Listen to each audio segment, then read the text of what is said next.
Bonjour à tous, j'espère que vous allez bien, en forme. Prenez un petit verre d'eau et nous allons commencer cette deuxième partie de la formation Un site sans code. Donc on ne va pas taper une ligne de code, mais on va essayer de créer un site internet. Est-ce que c'est possible? Est-ce que ça sent l'arnaque comme le dit cette seconde phrase en fait dans ma slide? Ben, on verra bien, on verra bien. Donc ça c'est ma promesse, on va créer un site internet ensemble et on ne va pas taper une seule ligne de code. Donc, comme c'est la deuxième partie, la première partie, on a fait, en fait, on a brossé un peu cet environnement-là, c'est quoi un site internet, quelles sont les différentes possibilités pour créer un site internet, les différents environnements qui existent, les noms de domaine, l'hébergeur. Donc, on a vu pas mal de choses. Donc, on va faire une révision, une première partie de révision.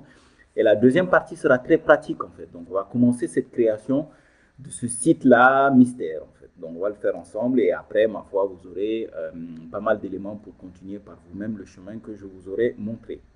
Donc, prenez place, j'espère que vous êtes bien installés, un verre d'eau et on est ensemble pour les 30 prochaines minutes. Donc, aujourd'hui, cette formation commence à 17 h. Je suis en train de tester de nouvelles heures, en fait, pour voir, in fine, est-ce que le public est plus réceptif, est-ce que vous êtes plus réceptif durant une heure par rapport à une autre. Donc, voilà.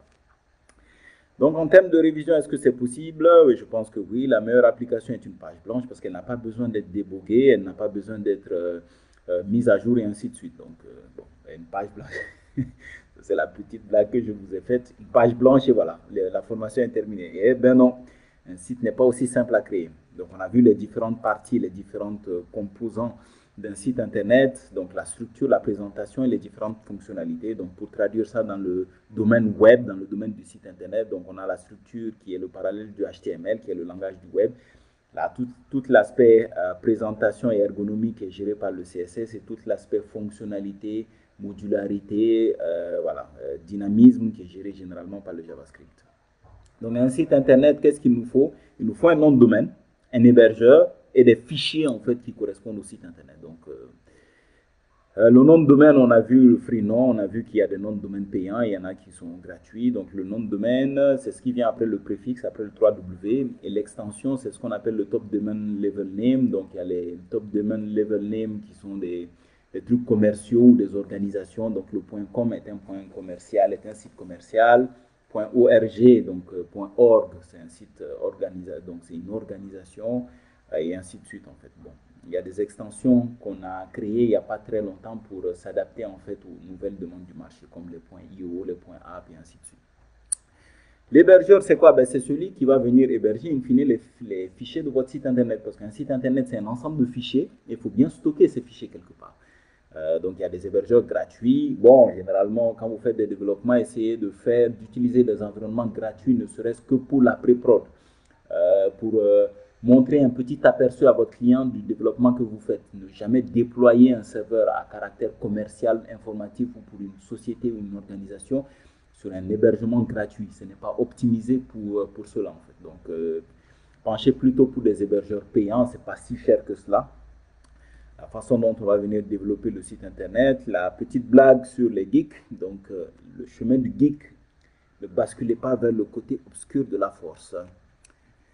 C'est quoi un CMS? Ben, c'est une application qui vous permettra en fait de créer un site internet, qui va venir vous permettre de créer les fichiers qui vont constituer votre site internet. Et WordPress est l'un des plus connus, il représente à peu près 40% de tous les sites internet qui existent au monde et 62% des sites internet qui sont développés par un CMS. Donc cette application est très très utilisée. C'est d'ailleurs pour laquelle que c'est d'ailleurs pour cette raison-là que j'ai axé en fait cette formation sur WordPress. Donc, les fichiers de votre site internet peuvent être créés par un constructeur de sites. Donc, ils ont des CMS fait maison. Donc, c'est intégré à leur site internet. Je vous donne quelques exemples. Et ceux qui proposent une possibilité de créer par l'application WordPress. Donc, un petit récap. Donc, le tout gratuit, bon, bah voilà. Donc, c'est vous qui pédalez, c'est vous qui fournissez l'effort. Les sites avec les CMS fait maison, puisque vous ne vous occupez presque de pas grand-chose, en fait, à part réellement le site internet. Donc, c'est réellement très axé contenu et ergonomie, donc vous n'allez pas vous prendre la tête par rapport à tous les aspects liés à la sécurité, les mises à jour et ainsi de suite. Donc c'est une option un peu plus chère en fait, un peu plus onéreuse. Donc à vous de voir. Et un site fait par WordPress, ça a ses avantages, ça a ses inconvénients en fait. Donc encore une fois, à vous de voir. Donc ça c'est un petit aperçu d'un site que j'ai créé très rapidement, donc ça vous permet voilà, de faire des choses qui sont quand même pas mal en fait. Et tout cela, vous avez une interface responsive, c'est-à-dire qui s'adapte aux différents devices qui existent sur le marché. Donc le terminal que va utiliser le client, votre visiteur pour se connecter à votre site internet, qu'il ait une tablette, un téléphone portable ou un ordinateur, ben en fait l'affichage du site s'adaptera. Vous voyez là, on a un affichage sur un PC et là on a une vue mobile. Donc le contenu du site s'adaptera en fait en fonction du terminal utilisé par le client. Donc ça c'était un petit rappel rapide. On va maintenant passer à la phase 2, à la deuxième partie de cette dite formation, un site no code. Comment déployer un site internet avec WordPress? Ça c'est un rappel de ma formation, ça viendra plus tard. Il y a un petit problème d'agencement de mes slides, c'est pas bien méchant. Alors, pour déployer un site internet avec WordPress, l'application WordPress, c'est le CMS qu'on va utiliser. Cette formation sera réellement axée sur l'utilisation de l'application WordPress. Vous avez deux possibilités. La première, c'est ce qu'on appelle le localhost sur votre ordinateur. C'est host, ça veut dire le hôte, l'hébergeur local, c'est l'hébergeur local. Donc, les fichiers de votre site internet seront hébergés et créés sur votre propre machine. Donc, cela vous permet de développer un site internet sans le mettre d'abord sur internet. Puisque payer un hébergeur, tout cela va vous demander de débourser une certaine somme. Donc, généralement, ce que les gens font, c'est qu'ils développent d'abord une grande partie de leur site internet sur leur ordinateur et une fois que le site est dans une version de déploiement acceptable, à ce moment-là, ils vont payer, ils vont déployer sur un hébergeur. Donc ça, c'est cette méthode-là qu'on va utiliser pour cette deuxième partie. La troisième partie, je vais continuer la formation probablement sur un hébergeur payant. Donc comme ça, la transition, vous ne serez pas forcément perdu. Donc on le verra probablement dans la partie 3. Et l'autre possibilité pour le développement d'un site internet avec l'application WordPress, c'est le développement à travers sur internet par un hébergeur. C'est-à-dire que vous allez sélectionner votre nom de domaine et dans la configuration que va vous proposer votre hébergeur, l'application WordPress peut être installée sur votre serveur web et à ce moment-là, vous pourrez utiliser WordPress et créer les différentes informations qui vont venir constituer votre site internet. Donc aujourd'hui, nous allons nous focaliser sur la partie localhost, comment créer un environnement de développement web sur sa machine pour commencer à créer un site internet. Et ne vous inquiétez pas, on ne va pas taper de ligne de code. Ça, c'est ma promesse. Donc, pour avoir un site internet en local, il faut ce qu'on appelle un serveur web local. Donc, celui-là va venir simuler un serveur web. Quand on tape par exemple www.google.com ou www.ericacademy.com, vous allez lancer un appel sur internet sur le serveur Eric Academy. Vous allez lui dire, bon, serveur Eric Academy, envoyez-moi la page d'accueil de Eric Academy. Donc, c'est ce qu'on va essayer de simuler en local sur sa machine. Donc, les requêtes ne seront pas envoyées sur internet, mais tout sera en local sur notre propre machine. Donc, ça, c'est la première étape. Il y a deux applications qui sont disponibles. Moi, j'utilise un Mac, donc j'utilise... cette application ne s'appelle pas WAMP, mais MAMP et WAMP. Voilà, c'est mieux ainsi. Donc, sur MAP, je vous suggère d'installer une suite d'applications, donc tout ce qui est macOS, Apache, MySQL et PHP. Et le M, c'est juste pour Mac et le W ici, c'est pour Windows. Donc, ces applications, c'est une suite d'applications. Et une fois que vous allez installer cette suite d'applications, vous n'aurez plus qu'à cliquer sur un bouton pour que le serveur local soit actif. Donc, on va télécharger l'application WordPress sur le site wordpress.com. On va accéder et installer WordPress et on va venir configurer notre site internet. Donc, on va sortir de tout ce blabla et on va passer à la partie pratique. Alors, ça c'est le logiciel membre. Excusez-moi. Ça c'est le logiciel membre que j'ai téléchargé sur mon Mac. Et une fois qu'il est installé, on le lance en fait. Donc, membre ici, voilà, on le lance et on clique sur le bouton Start ou Stop. Bon, là, le serveur web est déjà lancé. Donc, une fois que le serveur web est lancé sur Mac, ça c'est uniquement Mac. Malheureusement, je ne vais pas faire cette formation sur Windows, mais voilà, je vous ai donné le logiciel et il est très simple à installer et il est plutôt intuitif et vous serez assisté. Donc, vous allez venir sur cette page-là. Donc, ça, c'est la première étape. Sur ce logiciel-là, vous voyez que le document root, ce que je vous dis en fait, sur la formation, c'est on accède et on installe WordPress. Donc, pour installer WordPress sur sa propre machine, vous voyez que sur l'application, on nous demande d'aller sur le dossier application, le dossier membre et le dossier htdocs. Sur Windows, généralement, c'est le dossier, c'est sur le site, votre dossier racine, le C.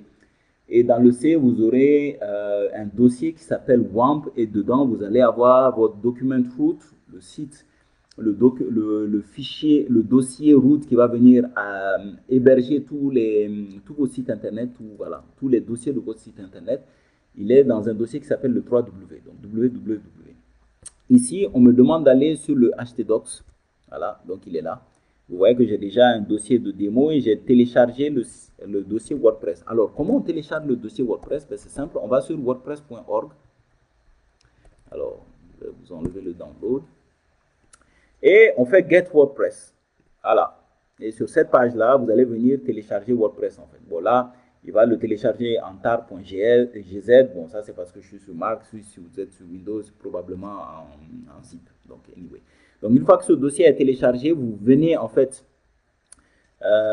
sur le dossier, votre document root. Donc, le dossier qui va venir accueillir les différents fichiers de votre site internet sur votre serveur web que vous avez installé en local et vous allez juste décompresser en fait le fichier WordPress dans ce dossier-là. Donc, htdocs, donc WordPress. Donc, WordPress est le nom d'accès de votre site internet. Donc, ici, je vais changer le nom en Eric Academy. Oups, pas en majuscule, ce sera plus compliqué. Eric Academy. Voilà. Pourquoi je change le nom de ce dossier en fait? Ben, le nom de ce dossier sera le nom de mon site internet. Vous allez voir. Donc, pour accéder à votre site internet, ce qu'on fait maintenant, c'est qu'on tape juste localhost. Et vous voyez suivi de 4888. Alors, pourquoi le 4888? Dans les préférences de cette application, pour l'accès à votre serveur web, il faut indiquer le port 8888. Donc, c'est uniquement pour cela. Sur WAMP, ce n'est pas forcément nécessaire. Donc, à vous de voir qu'est-ce qui est dans les configurations. Vous pouvez soit configurer un port, soit l'enlever. Par défaut, le web marche avec le port 80. Bon, là, comme il l'a installé par défaut, je ne vais pas le changer. On tape slash et je tape Eric Academy qui correspond au nom de ce dossier-là que je viens de décompresser. Donc, c'est le fichier WordPress, le dossier WordPress zippé que j'ai décompressé. J'ai juste changé de nom. Donc là, il va venir me présenter la page d'installation et de configuration de cette application WordPress. Donc, on choisit sa langue. Alors, français, ce sera plus simple pour tout le monde. On continue. Et là, on va arriver en fait à une étape où il va me demander d'installer. Bon, c'est parti, on clique ici. C'est réellement très assistant. Il va me demander d'installer une base de données. Pour la base de données, vous avez plusieurs possibilités. Soit venir ici et cliquer sur le... alors, c'est plutôt là, voilà. phpMyAdmin, donc pour tout ce qui est base de données. Alors, c'est quoi une base de données? Bon, très rapidement, hein, ce n'est pas un cours sur les bases de données. Une base de données, en fait, c'est comme un disque dur dans lequel sera sauvegardé toutes les différentes informations en matière de texte. Donc, les images, le texte, tout cela sera enregistré dans une base de données quand vous utilisez WordPress, en fait. Cela permet à WordPress de vous proposer une interface depuis laquelle venir modifier les différentes informations de votre site internet, le contenu de votre site internet. Donc, tout est stocké sur une base de données. Vous verrez à l'utilisation tout de suite, je vais vous expliquer en fait quel est le lien de l'application avec la base de données. Donc, on vient ici, on crée sur Databases ou base de données en fonction de la langue choisie. Et on tape juste en fait le nom d'une base de données. Bon, j'avais déjà tapé Eric Academy. Allez, je vais créer une base de données qui s'appelle test. Donc maintenant, dans mes bases de données, vous allez voir qu'il y a une base de données qui s'appelle test qui est en bas ici. OK. Donc je vais dire à WordPress d'utiliser le nom de la base de données test et l'identifiant par défaut c'est root, soit rien, soit root. Donc à vous de voir en fait. Généralement sur Windows, par défaut en fait, il n'y a pas de mot de passe en fait. Mais sur Mac, par défaut, il nous demande de mettre un mot de passe. Et on lance ainsi l'installation. On donne un titre à notre site internet, le blog de Eric, je vais mettre Académie. Académie ici. Un slogan, là c'est la partie identifiant. Donc je vais mettre Eric Académie. Ici, l'identifiant, c'est pour se connecter à l'application WordPress et venir modifier le contenu de son site internet. Et le mot de passe, voilà, je vais juste mettre salut. Voilà. Et je vais confirmer que j'utilise un mot de passe faible. Votre email, alors ça c'est important pour la récupération de votre mot de passe si toutefois vous ne vous souvenez pas d'un mot de passe que vous avez perdu.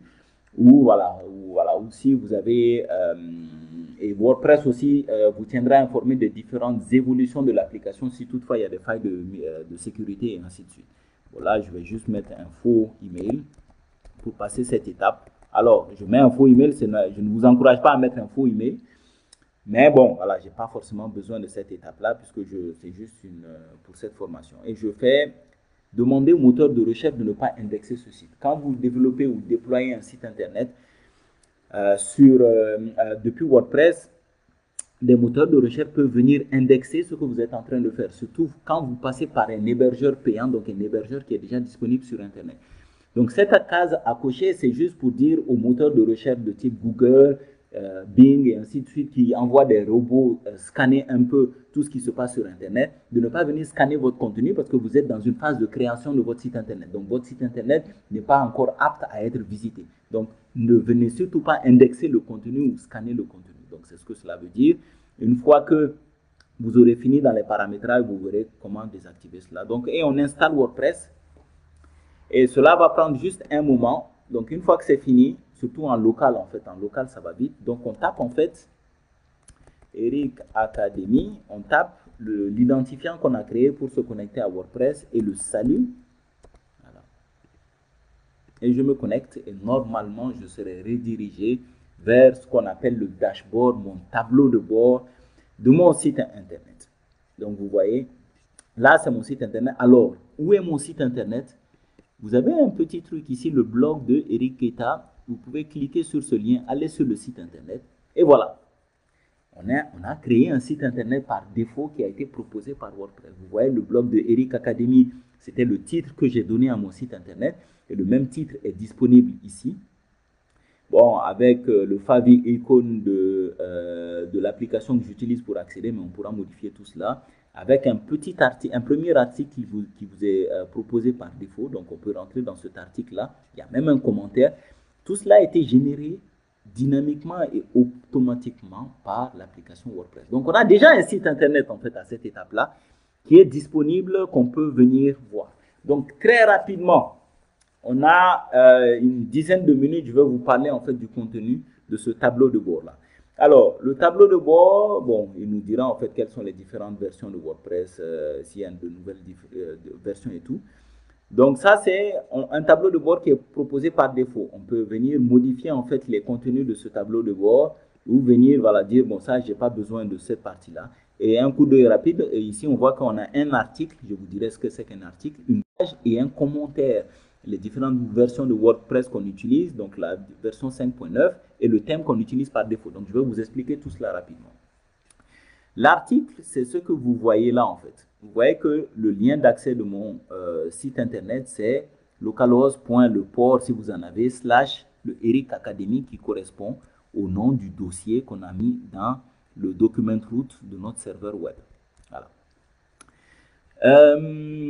Alors, et cet article-là a été généré automatiquement par WordPress. Donc, un article, c'est un peu le contenu des différentes catégories, par exemple, les sites d'actualité. Vous voyez qu'on peut créer pas mal d'articles, en fait, concernant une seule actualité. On peut venir catégoriser les articles et ainsi de suite. Ben, c'est le même principe, en fait, sur WordPress. Le bonjour tout le monde, on peut le modifier. On peut venir, par exemple, modifier le titre. Alors, je vais le modifier ici. Salut les amis de Eric Academy. Voilà. Ceci est notre premier site. Youpi! Voilà, vous êtes content. Et vous voyez que quand on tape sur Entrée, on peut appuyer sur / pour avoir ce petit menu-là. On peut venir ajouter très simplement une image, donc on peut la télécharger. Alors, sur mon desktop, je pense que, voilà. On va venir afficher cette image-là. Bon, elle est grande par défaut. On peut venir modifier, par exemple, vous voyez que quand on sélectionne une image ici, on peut venir modifier en fait certains éléments. On peut venir modifier, par exemple, le ratio. Je vais prendre 25% de la taille. Voilà. Donc, on a une petite image et on fait une mise à jour ici. Vous voyez un petit bouton mettre à jour. Donc, une fois que c'est mis à jour, ben, quand on revient sur notre site internet et qu'on rafraîchit notre site internet, vous voyez que le titre a changé. Salut les amis de Eric Academy. Et quand on entrera dans sur cet article-là, vous voyez que les modifications qu'on a effectuées à travers le dashboard de l'application WordPress et qu'on a mis à jour en cliquant sur ce bouton-là, ben, sont automatiquement prises en compte. Alors, qu'est-ce qu'on peut modifier? Donc ça, c'était un petit aperçu de ce qu'est cela. Vous voyez que la catégorie, généralement, quand on va venir créer des pages, on peut venir créer des catégories. Bon, tout cela est réellement très avancé, ce n'est pas le but de cette formation. Mais voilà, vous pourrez, par exemple, créer des catégories, par exemple, les vêtements, les chaussures, les habits, et créer des articles sur ces catégories-là. Ou pour les sites d'actualité, par exemple, Afrique, Monde, Moyen-Orient, et ainsi de suite. Et voilà, et venir catégoriser les différents articles que vous allez créer. Les médias, donc c'est tout ce qu'on va venir télécharger par défaut. Donc c'est les images, c'est les vidéos et ainsi de suite. Donc je vous ai à peu près montré le principe. On peut venir le télécharger en modifiant directement le contenu d'un article ou bien venir ajouter en fait les différents fichiers qu'on a ici. Par exemple, je peux sélectionner un autre fichier ici. Voilà, donc il va venir sélectionner ce fichier-là. Et une fois qu'on clique dessus, on a pas mal de choses, d'informations relatives à ce petit fichier-là. Les pages, quelle est la différence entre une page et un article? Ben, les pages, en fait, c'est les différents fichiers sur un site internet. Par exemple, si je vais sur... alors, comment illustrer cela? Si je vais sur Amazon, par exemple, Amazon.com. Voilà. Ça, c'est la page d'accueil de Amazon.com. Ça, c'est une page. Si je vais dans la catégorie, par exemple, ok, donc tiens, si je vais dans la catégorie vente,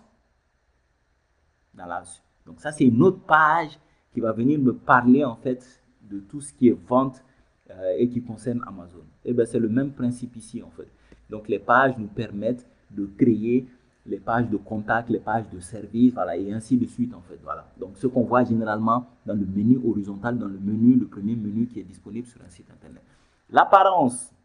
L'apparence est une partie très importante. Vous voyez que par défaut, mon site internet, il y a, si je reviens par exemple sur la page d'accueil, il y a un petit oiseau ici, et ainsi de suite. Donc, on peut venir modifier en fait les apparences ici.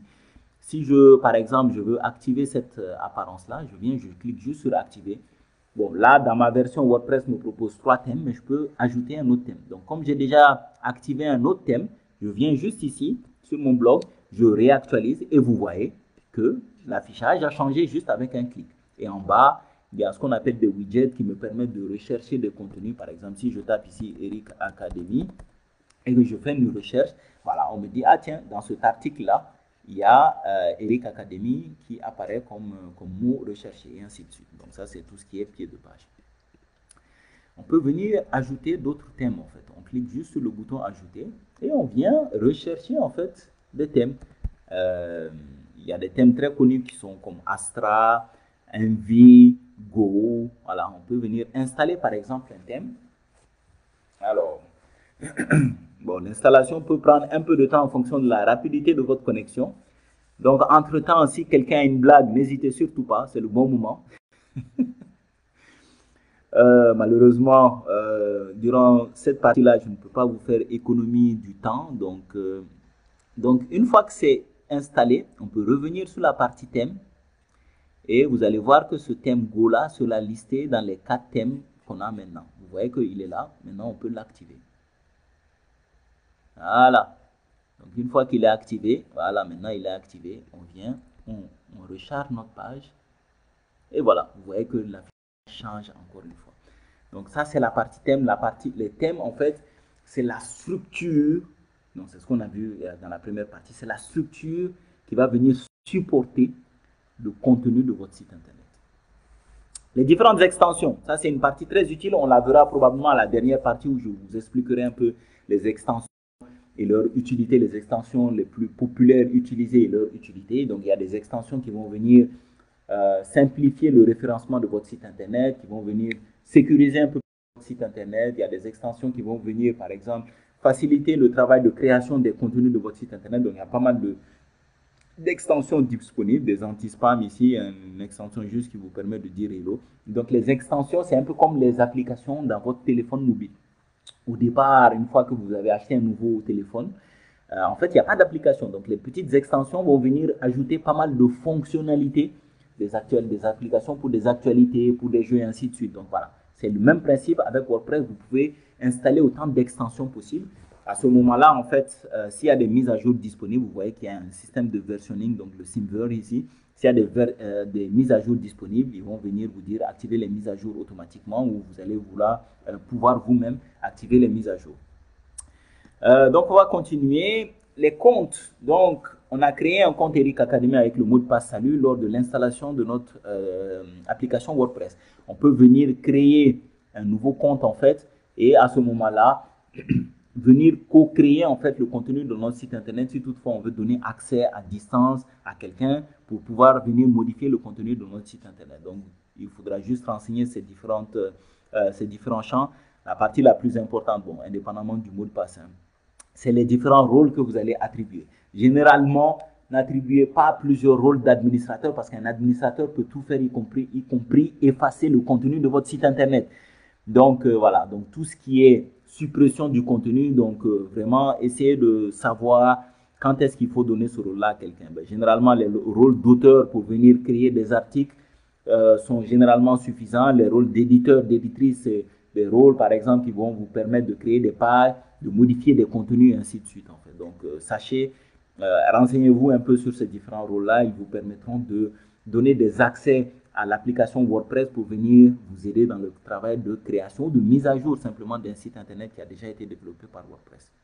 Bon, les outils, si vous voulez importer un site qui a déjà été créé, par exemple en local, vous voulez l'importer sur internet, la santé du site internet, plus vous allez créer votre site internet, plus vous allez ajouter des informations, des plugins, des extensions, ben plus tout cela va venir alourdir un peu le fonctionnement interne de votre site internet. Vous voyez que là, ma santé, il y a marqué bien, donc j'ai une bonne santé pour mon site internet, mon blog là que j'ai créé ici. Bon, j'ai pas ajouté grand chose en fait pour le moment. Je vais peut-être même venir en apparence, activer l'apparence par défaut. J'aime bien cet oiseau là.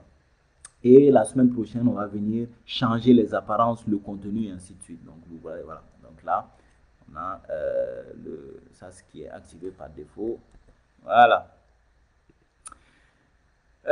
Maintenant, on va finir par la partie réglage de votre site internet. Donc ici, on peut venir modifier le contenu qui est affiché en fait sur votre barre title ici. On peut le modifier ici ou directement en fait dans les configurations de votre site internet. Mais là, je vous parle du dashboard. La semaine prochaine, on va venir créer des pages, venir modifier le contenu de notre site internet. Donc ça, c'est juste le site Eric Academy. Donc là, j'ai modifié le contenu et voilà. Et il y a le bouton enregistrer les différentes modifications. Et si je viens ici et que je recharge, vous voyez site Eric Academy qui est changé sur le title, donc l'onglet de mon site internet et dans la partie titre qui est visible aussi ici. Ok. Donc ça c'est notre slogan, un site utilisant WordPress. Voilà, bon, à vous de voir si vous voulez afficher le slogan, on verra cela la semaine prochaine, comment l'afficher, comment le modifier et ainsi de suite, comment implémenter votre logo, le favicon, comment changer cette petite icône là que vous voyez. Vous voyez que les sites, par exemple Facebook a un petit F ici, comment venir mettre votre petite icône en fait, votre petite image qui va venir représenter, vous donner une certaine identité sur internet. Donc ça on le verra la semaine prochaine. Donc voilà, donc ça c'est l'URL d'accès si vous voulez modifier. Donc là je ne vous conseille pas trop de modifier. Par contre, une chose qui est très importante, c'est l'accès aux différents contenus de votre site internet. Je reviens sur le site internet, vous voyez qu'il y a un article qui est proposé par défaut par WordPress. Si je clique sur cet article là, faites attention, regardez au lien qui est proposé ici. Donc on a le localhost / le nom de mon dossier / 2022, le 02 et le 20. Donc il y a une structure de année, mois et jour et après le titre de cet article-là. Donc, c'est cette structure-là qui est sélectionnée par défaut lors de l'installation de WordPress. Je ne trouve pas en fait cette façon de venir taper un lien réellement très intuitif et c'est pas ce que les gens utilisent. Généralement, les gens utilisent un site internet avec juste le nom de votre domaine slash le contenu qu'ils recherchent, soit en termes d'articles, soit en termes de pages et ainsi de suite. Donc, je vais plutôt utiliser cette partie-là. Je vous conseille d'utiliser cela. Et si vous voulez utiliser ce genre de modification, donc les permaliens, c'est la structure des différents liens internes de votre site internet. Faites ces modifications-là le plus tôt possible et surtout avant le scanning qui sera fait par les moteurs de recherche et avant l'indexation du contenu de votre site internet. Cela va permettre de ne pas avoir des choses bizarres. Par exemple, si on a une page d'actualité qui répertorie l'année, le mois et le jour et une autre page d'article qui répertorie juste le titre, Google ne va pas comprendre forcément qu'est-ce que vous faites. En fait, il va dire, ah tiens, pourquoi tout cela a changé d'un coup? Donc maintenant, si je reviens, parce que j'ai modifié mes informations, si je reviens, vous voyez que là, je n'ai plus la structure année, mois, jour. Là, j'ai juste le lien de mon article, le lien de ma page en accès direct juste après mon nom de domaine. Donc ça, c'est un peu plus intuitif et un peu plus simple en fait. Et c'est généralement ce que les gens utilisent.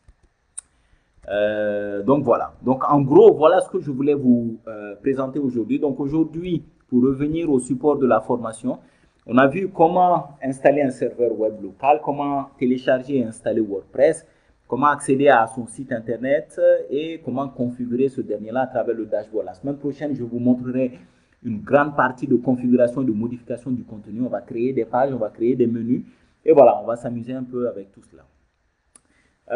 Donc ça, c'est une petite publicité pour une formation à venir qui s'appelle Survivre ou périr, la formation sur le marketing digital. Donc, cette formation est idéale pour toutes les personnes qui travaillent en entreprise et qui vont toucher en fait au domaine du marketing, de la communication ou même de la vente en fait. Cette formation est aussi idéale pour toutes les personnes qui veulent entreprendre. Là, je vais venir vous outiller durant 30 heures aux différents aspects du marketing digital, à savoir la création de votre identité de marque, votre image de marque, tout ce qui est lié à la communication, à la vente, les différents outils, la stratégie marketing. On va voir énormément de choses durant 30 heures de formation. Donc, bon, il y avait une promo moins 25 000 francs à payer avant si vous avez payé avant le 16, donc ce n'est pas votre cas. Donc, le prix est de 125 000 francs et soit vous êtes satisfait, soit je vous rembourse intégralement au drôme près. Donc, c'est pour vous dire que je suis réellement conscient de la qualité du support et du contenu que je vous donne. Donc, je suis tellement confiant de cette qualité-là que je vous rembourserai intégralement si je ne réponds pas à 100% de vos attentes. Et vous n'avez pas besoin de me donner d'explication. Donc, si vous voulez réserver une place, et cette place-là que vous voyez sur cette image vous attend, à ce moment-là, n'hésitez pas à me contacter au 84 59 59 57 55, soit par WhatsApp, soit par message ou sur mes pages sociales en fait. Donc, n'hésitez pas. Bon, pour revenir à notre formation, si vous l'avez aimé, n'hésitez pas à la liker, à la partager aux personnes, à vos proches. Peut-être que des gens qui souhaitent créer un site internet mais ne sachant pas comment taper des lignes de code, pourront être intéressés par une autre façon de créer un site internet de manière plus intuitive et plus simpliste en fait. Donc pour ceux qui ne me connaissent pas encore, moi je suis Eric Keita, promoteur d'Eric Academy, qui est une académie digitale. Donc je partage très régulièrement des informations pratiques sur le domaine du marketing, de la programmation, du design. Donc ça, c'est mes domaines de prédilection. Donc si vous avez des questions, si vous avez besoin d'aide, tout le monde a besoin d'aide, moi y compris. Donc n'hésitez pas à me contacter sur ericacademy@protonmail.com et je serai réellement ravi de travailler avec vous. Donc ça, c'est les différentes pages sociales sur lesquelles je suis. Je suis sur Facebook, Twitter et LinkedIn. Donc cette formation, comme d'habitude, a été faite par amour et par passion. Donc si vous avez des questions ou besoin d'aide, n'hésitez pas à me contacter. Mais écoutez, ceci va mettre fin à cette deuxième partie de la formation Un site no code. Je vous souhaite une bonne fin de semaine, une bonne fin de journée. Gardez la pêche, gardez la force. Entraidez-vous. Il y a beaucoup de gens qui ont besoin de votre aide, de votre expertise. Notre pays aussi a besoin de nous tous. Donc serrons-nous les coudes à défaut des mains parce que Covid oblige.